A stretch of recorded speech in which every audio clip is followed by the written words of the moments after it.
wasn't won by the man who made that touchdown. It was won by a team, and every man on the team had a share in winning it.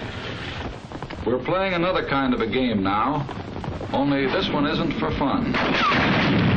It's for keeps.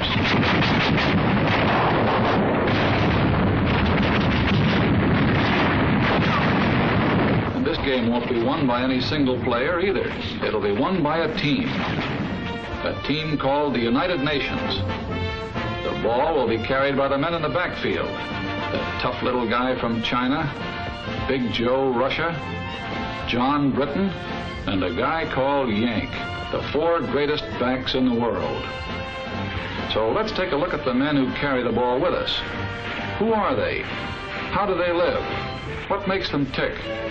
Let's start with the one that's toughest to understand, the one we know just enough about to confuse us, John Britton. Here's where he lives. A little island no larger than the state of Idaho. 500,000 people live in Idaho. 96 times that many live in Britain. The Nazis and the Japs scream about Lebensraum, living space. But there are more people on a square mile of Britain than a square mile of Germany or Italy or Japan.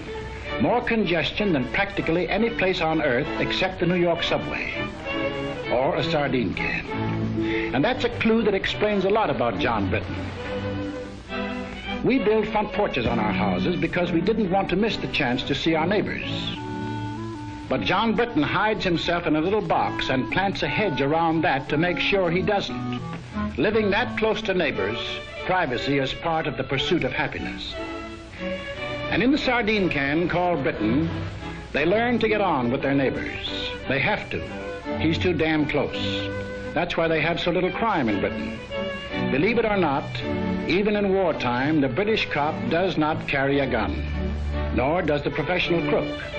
And in 1926, when the world heard of this stoppage of work in Britain, that industry, transportation, the whole life of the country had been paralyzed by a general strike, it was still more surprised next day to learn that the strikers were playing football with the cops. You can only understand that if you live in a sardine can. The second clue to this guy on our team. No part of Britain is more than 100 miles from the sea. Every day for hundreds of years, years of peace and years of war, John Britton has seen ships sail from his island to the 7 seas. That means that whenever John Britton wants to bust out of his sardine can, it's the sea that gets him. He's been busting out for hundreds of years, and that led to Australia, South Africa, New Zealand, Canada, and for that matter, the United States of America. How did John Britton get on our team? Remember 1938? The Yankees won the pennant. Wrong way, Corrigan. The last trains ran on the 6th Avenue L. Well, John Britton got excited about the same sort of things. The bet he had on the Derby, or, as he would say, the Derby. His job. His kids. Getting his exercise on his day off. Preston North End taking the football cup.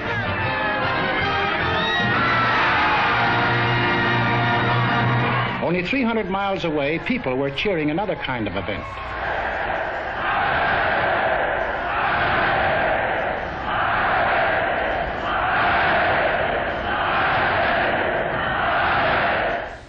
And in London and every other British city and town, they read about what was going on in Europe, and they got sore about it.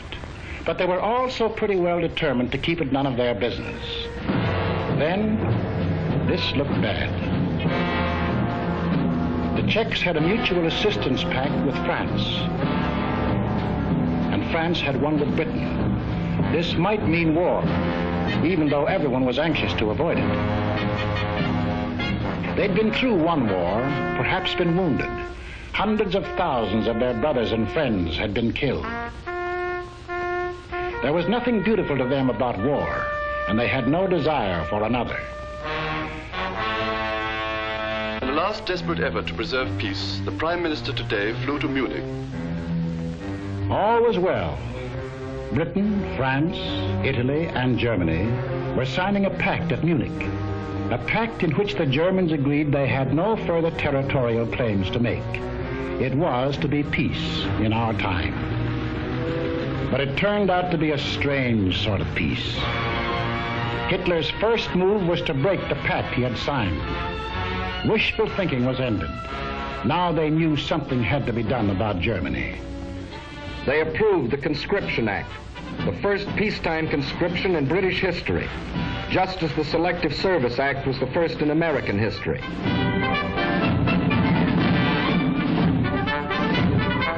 The British had put their cards on the table.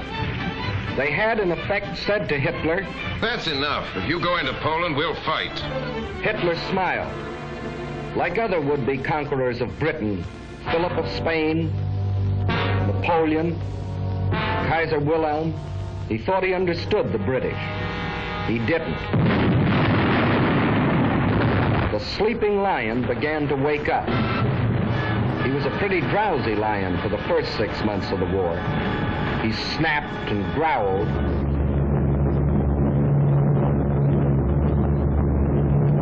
But he dropped more leaflets than bombs. He hoped that common sense would return to the German people and that they would throw out Hitler and the German warlords. Instead,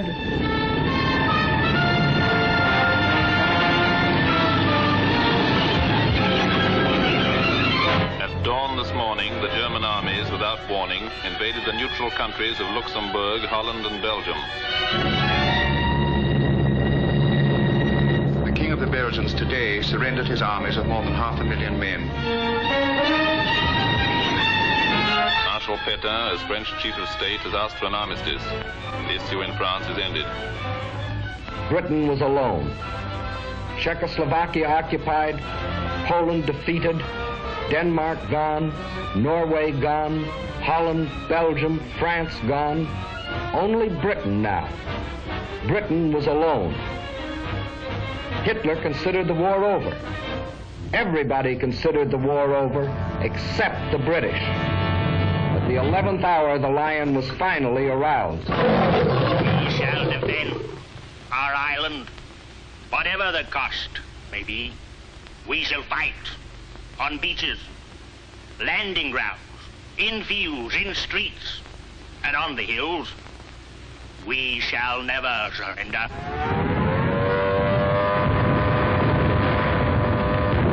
For a year, they took everything that the Nazis could throw at them. For one solid year, from June 1940 to June of 1941, they were the only major power fighting the greatest war machine in the world.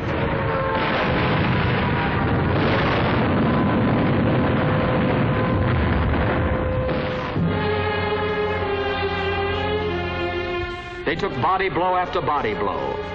Solid punches before they even had their guard up. All they did was take it on the chin and hang on to the ropes. They never went down. And while they buried their dead, they prepared grimly and defiantly for the day when they could strike back. There were no victories to cheer them on, just defeat after defeat. Some heroic, like the beaches of Dunkirk, or like the hills of Greece, where British soldiers landed to keep their pledge of honor to the Greek people. Landed knowing they were facing overwhelming odds. But some less glorious. Hong Kong and Singapore and Burma. But through all these long months, the British people were thinking and planning and working only for the day when they themselves could take the offensive. And that day came.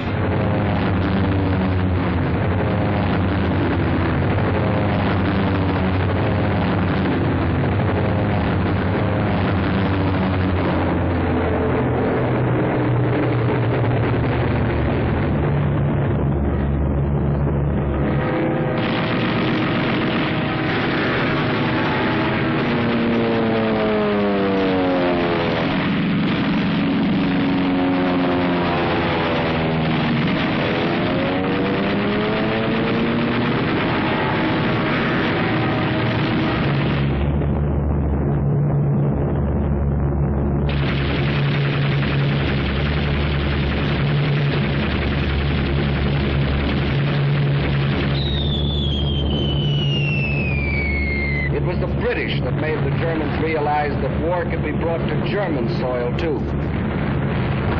Day after day, night after night.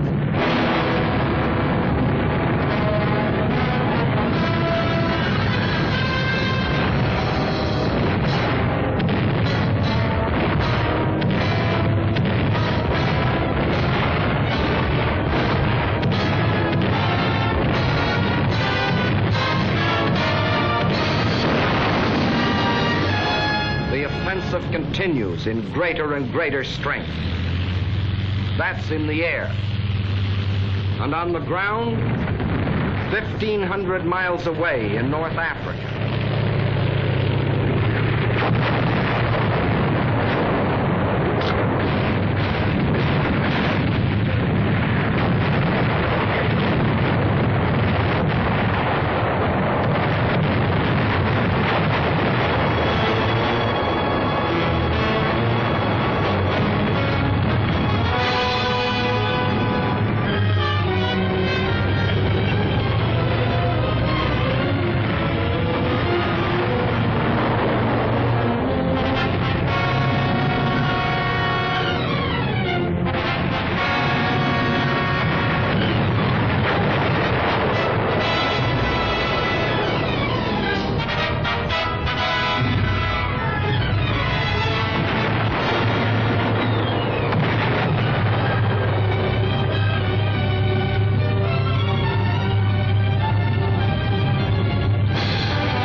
$1,700 miles in 122 days.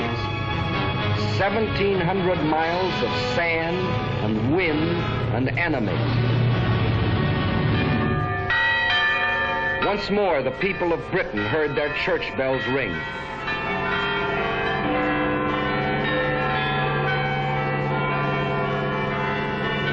More than 3 years earlier, they had been warned that this would be the signal of invasion. But long since the nightmare of the threat of invasion had passed. Now the bells rang out a song of thanksgiving, a song of victory.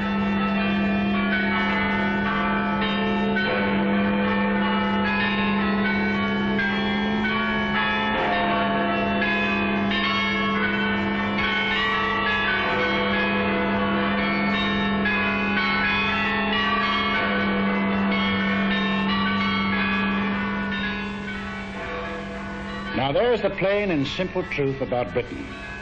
But the fellow that calls the signals on the Axis team knows his only chance of winning is to split our team up. So his team plays a game at which they've had a lot of practice.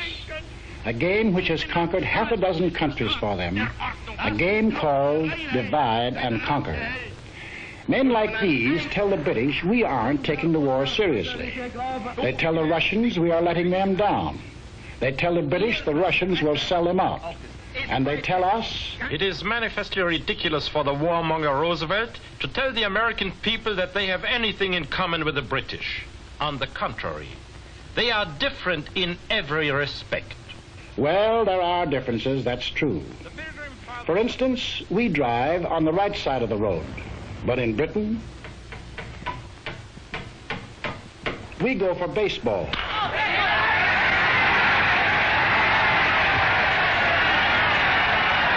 They have a little number called cricket.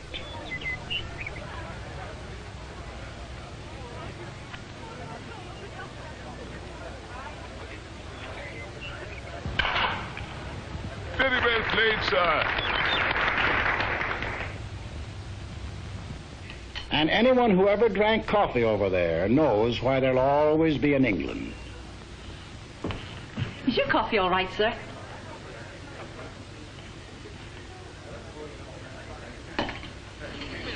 give us a glass of half and half. Have you heard about it, boys? Give us another glass of half and half. Blimey, you'd have thought it happened to poor old Bill. And another bloke here. So I went in to sup my dinner, but it's that in buckets and I was getting parched.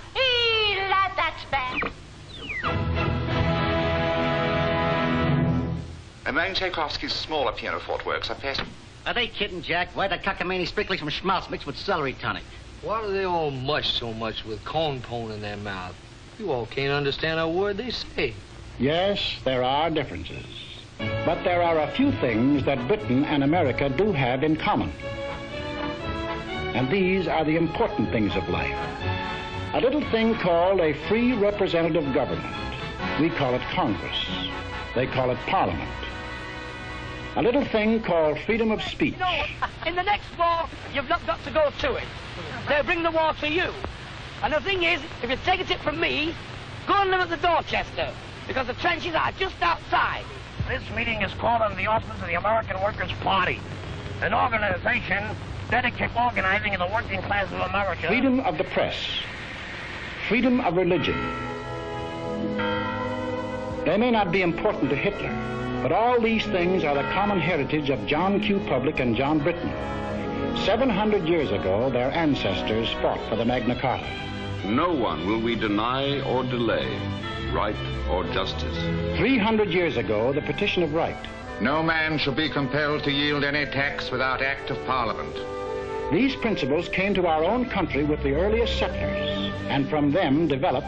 Congress shall make no laws respecting an establishment of religion, or prohibiting the free exercise thereof, or abridging the freedom of speech, or of the press, or the right of the people peaceably to assemble. We may make gags about each other's accents, but we speak the same language of freedom. Even during the American Revolution, when we were at each other's throats, the Earl of Chatham was free to say about us to the British Parliament, "You cannot but respect their cause and wish to make it your own." And that is why in the heart of London, alongside his great naval hero, Nelson, John Britton has put George Washington. And in Parliament Square, the most sacred spot in the British Commonwealth of Nations, Abraham Lincoln. Of course, Hitler doesn't like this kind of talk. His job is to sell the British that we are a nation of money grubbers and gangsters. While in the next studio, he is selling us the idea that the British are gutless and dolts. That John Q. Public and John Britton are entirely different. These steel workers, Sheffield or Pittsburgh. These children, American or British, they live in lands which share the same hopes, the same ideals, and unlike the poor children of Germany, in lands where the truth is free.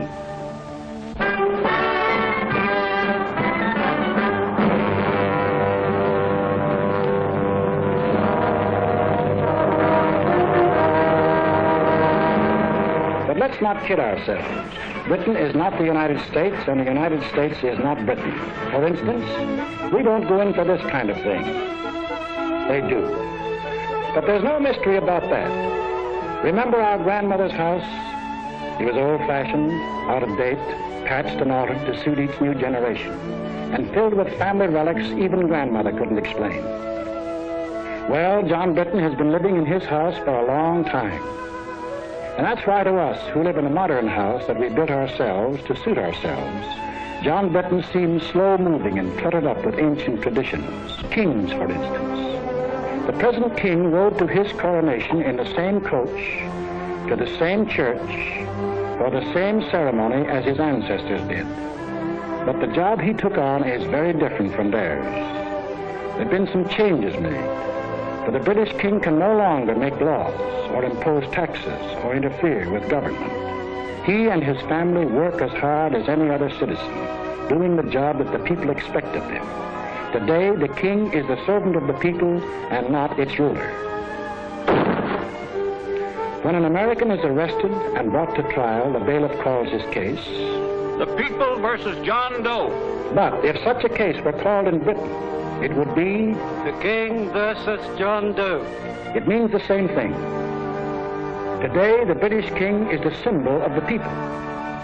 The British are great fans of the fellow in Buckingham Palace, But when they sing God Save the King, they're not worrying about his health. They mean God bless the British people. And the dukes and the earls. But in 1911, the people took away the last remaining power of the lords to block the action of the people's representatives. Dukes and earls don't run the country anymore. Today, there are only two people who do that. John Britton and his wife. They go to the polls, just as Mr. and Mrs. John Q. Public do here, and elect their representatives to the House of Commons. And there they fix the taxes and make the laws. And if John wanted to get rid of the lords, his representatives in Commons can at any time vote them out of existence. But John doesn't want to get rid of them. So he confuses us by keeping dukes and lords in a country where unions have long been accepted as an essential part of the democratic system, where the Labor Party, controlled by the unions, is one of the two great political parties, where longshoremen and railroad engineers have been ministers of the Crown, and where for 30 years he has had a system of Social Security even more extensive than our own. So when you read about Lord Louis Mountbatten or Lord Beaverbrook, former head of aircraft production, don't think they got their jobs because of their titles. They got them because they were the best men for the jobs. Just as Ernest Bevin, formerly a labor leader and now a member of the War Cabinet, Herbert Morrison, who started life as an errand boy and is now Minister of Home Security, got their important jobs because they were the best men for them. With the things on the surface, the unimportant things, their John Britton and our John Q. Public differ. But the important part of their lives, they run the same way. The democratic way. The free way. But this gentleman never bothered about the truth. And when John Britton started carrying the war to Germany, he tried a new line. The warmonger Churchill only wages this war against the German people to save the British Empire.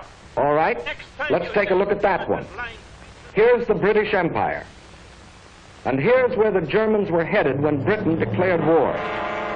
Does that look like trying to save the empire? Tackling Germany when it was headed into Poland and toward Russia? The one direction in which there were no British possessions? After Poland fell, Hitler hinted of peace with the British. This was the perfect chance to save the empire. But it wasn't saving the empire that the British were thinking about.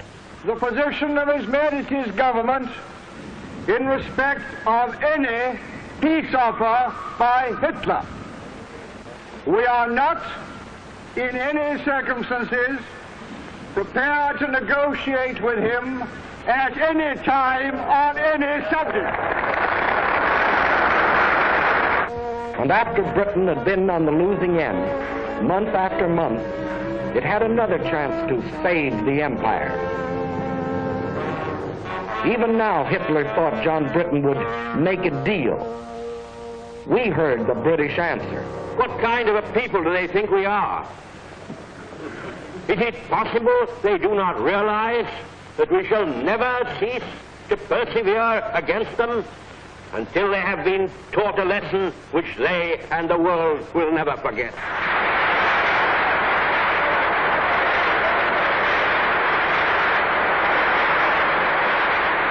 And let's take a look at this British Empire. The freedom we fought for in 1776, Britain has since freely given to Canada, Australia, New Zealand, South Africa. These are independent nations with their own parliaments, their own laws, even their own money systems, their own tariffs, which often work to Britain's disadvantage, their own armies and navies. Britain couldn't even take them into war if she wanted to. That's a problem they settle for themselves. Each one of the British Commonwealth of Nations declared war on Germany of its own free will. Of course, no one ever talks about the British Empire today without mentioning India. And men of goodwill in Britain, as well as other countries, have been outspoken in their demands for Indian freedom. For no man who believes in democracy can support foreign rule of any people. But there are things that many of us do not know about India. For instance, that India pays no taxes to Britain, either directly or indirectly. That the Indians fix their own tariff laws, frequently to Britain's disadvantage. That of the Viceroy's Executive Council, 11 of the 15 members are Indians. And in the courts, 10 of every 11 judges. Furthermore, that no Indian is ever conscripted for service in the Army and Navy. It was voluntary enlistment that raised the Indian Army from 170,000 at the outbreak of war to 1.25 million today. And on the subject of India, listen to the words of Field Marshal Jan Christian Smuts. He fought against the British 40 years ago, was defeated in his fight, and still became the leader of one of the British Commonwealths of Nations, Prime Minister of South Africa. India, if she will, can be free in the same way and by the same means as Canada, Australia, and New Zealand are today free sovereign states. Their peoples worked out a constitution for themselves. The same course is open to India if the peoples of India will agree about the terms of a free constitution. Freedom isn't a thing that can be imposed from without. It can only be created from within. The Indians have a responsibility to reconcile the differences that exist in the vast Indian population with its 100 different languages, its dozens of different religions. And on March the 11th, 1942, the British government placed itself on record and promised full self-government to India if India will work out a constitution that will satisfy its people after the war is over. But during this war, military leaders agree Allied troops are needed in India as an effective bloc by the democratic world to keep the Nazis and Japs from uniting. Further, India provides the bases for United Nations bombers to get at the Japs in Burma. In other parts of the empire, too, democracy stands on guard. If it wasn't for the British at Gibraltar, Malta, Cyprus, Suez, Alexandria, and they're hanging on to them regardless of the cost, and their drive across Libya to Tripoli, there would have been no American landing in North Africa.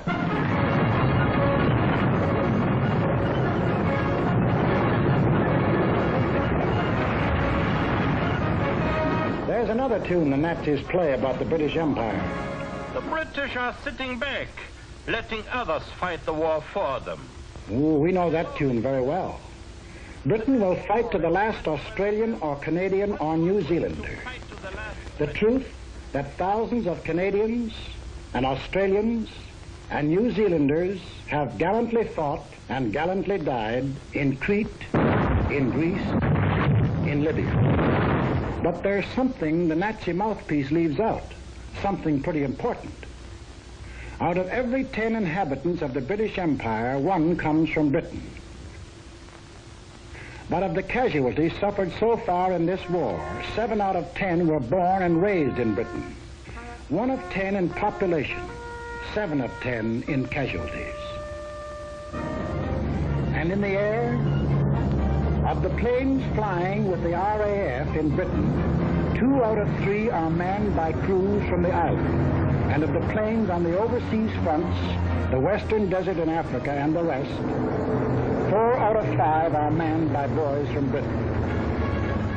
And then there's a little thing called the British Navy. From 1588, when it licked the Spanish Armada, to 1940, when we got moving on a 2-ocean navy, the greatest battle fleet in the world. That, too, is manned almost entirely by men of Britain, the little island in the Atlantic, an island of seafarers. And the British Merchant Navy, still the greatest merchant navy in the world, in spite of all that Hitler can do. Men from every British town and village in the stokeholds of 10,000 ships, on ice-coated decks, in grimy engine rooms, men who have been torpedoed twice, 3 times.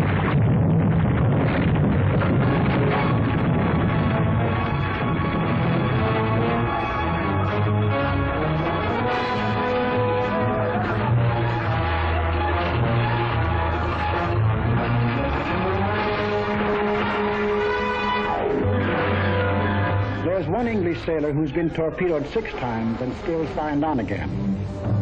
But we never hear about these things because of a curious character whose ways will never be completely understandable to an American. John Britton himself. He has an idea he shouldn't talk about himself and what he does. He calls it bad form. We call it damn silly. He'd say of a Spitfire, "Oh, she's not bad, little kite." But this man, the boss of the German Air Force, can tell us that the Spitfire has been the most deadly fighter in the world. And we certainly need an interpreter when this happens. Hello, Bob. Had a good trip? Oh, all right. All right. Except that he spent 2 days in the icy waters of the North Atlantic after being torpedoed on the way to Murmansk. See this man? His name is Whitten Brown. And this man, believe it or not, is the first man who flew the Atlantic non-stop. In 1919, 8 years before anyone else, he and John Alcock flew non-stop from Newfoundland to Ireland. But as usual, the British let it go at that, and Whitten Brown went back into obscurity. There's nothing wrong with John Britton that a correspondence course in showmanship wouldn't cure. For a moment, imagine that you're not American, but British. You'd still be in uniform, for in Britain, every man between the age of 18 and 41, unless he cannot be replaced at a vital workbench, is already in uniform. Your old man, too. He's had to quit gassing about the last war, for they're now starting to draft men up to 51. Dependents or no dependents. If you've got yourself into this mess, your draft board will say, "Frightfully sorry, old chap, but you're in the Army anyway." And your kid sister, if she isn't a sailor, or in the Air Force, or the Land Army, or a ferry pilot, or in the Fire Brigade, she's probably in the Army, for they've drafted unmarried women up to 30. And even if she's married, every woman up to 41 can be drafted to work in war plants. And it's a real draft, for 8 million workers, men and women, can't quit their jobs or be fired without government permission. Britain is only 20 miles from German guns and German planes. Everybody, man or woman, young or old, is in the front line.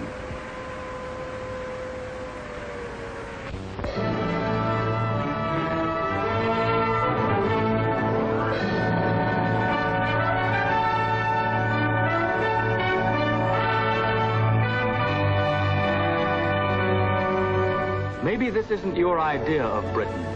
The ads were different, and you wondered whether they still made bows and arrows at the village forge. The ads kept quiet about industry, just as this one leaves out the aircraft plants and the oil fields. Well, they have the rich green fields you've read about, the quiet country lanes, but they also have the steel mills of Sheffield, the Pittsburgh of Britain. They have the picturesque little villages, the gently flowing streams, the lovely old castles. But they also have the shipyards of the River Clyde, not as modern as Henry Kaiser's, but still one of the greatest in the world. They have the old cathedrals, deathless reminders of a rich tradition. But they also have the great industrial cities of Birmingham, Glasgow, Manchester, Leeds. They seldom, if ever, saw an American tourist, but they made Britain, even in peacetime, one of the greatest industrial powers in the world.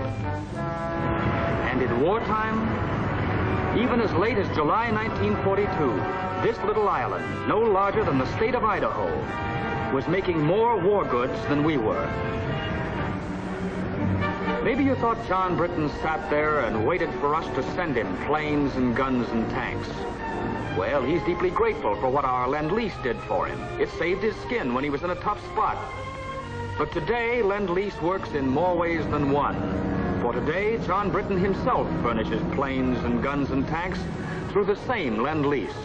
To us, to Russia, and his other allies all over the world. In Britain alone, our forces have received, free from the British, 1.5 million tons of food, clothing, and munitions, and 2.5 million tons of other materials. There's another thing you ought to know about Britain. If your unit gets sent there, you probably won't be invited out for supper or for a drink.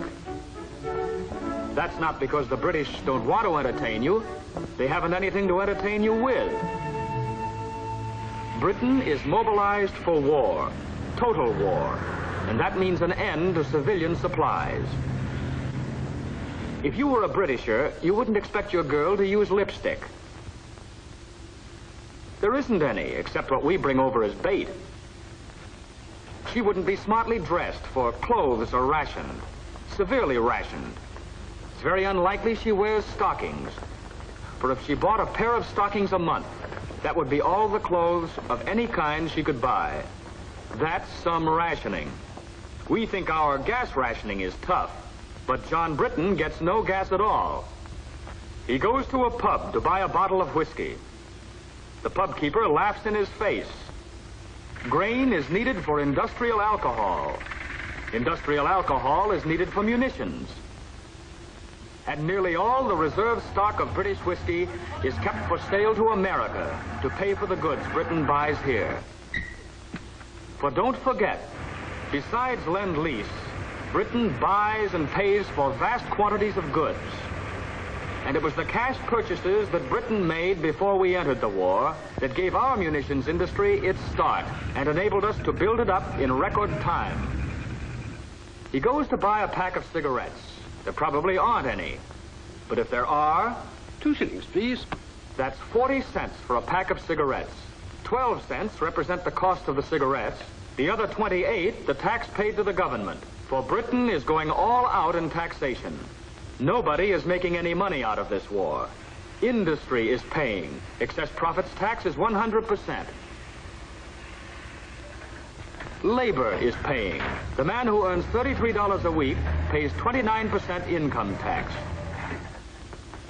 And the rich man, if there are any of them left, pays an income tax of no less than 97.5%. And then there's the little matter of food. There are not many fat men in England nowadays, but John Britton isn't kicking. He knows 1 egg a week is helping him to win the war. The British rations are the rations of a free people.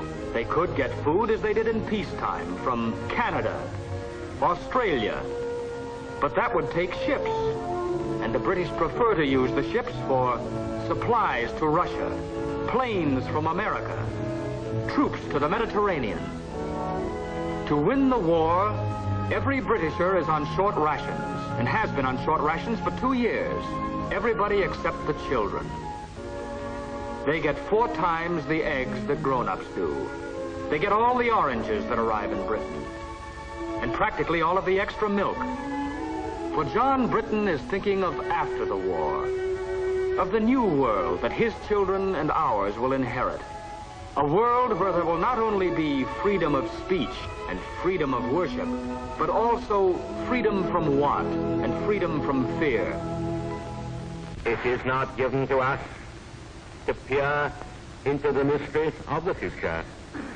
Still I avow my hope and faith, sure and inviolate, that in the days to come, the British and American peoples will, for their own safety and for the good of all, work together in majesty, in justice, and in peace.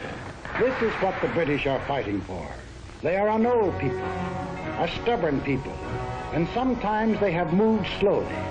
But in 3 years of blood and sweat and tears, John Britton has found his soul.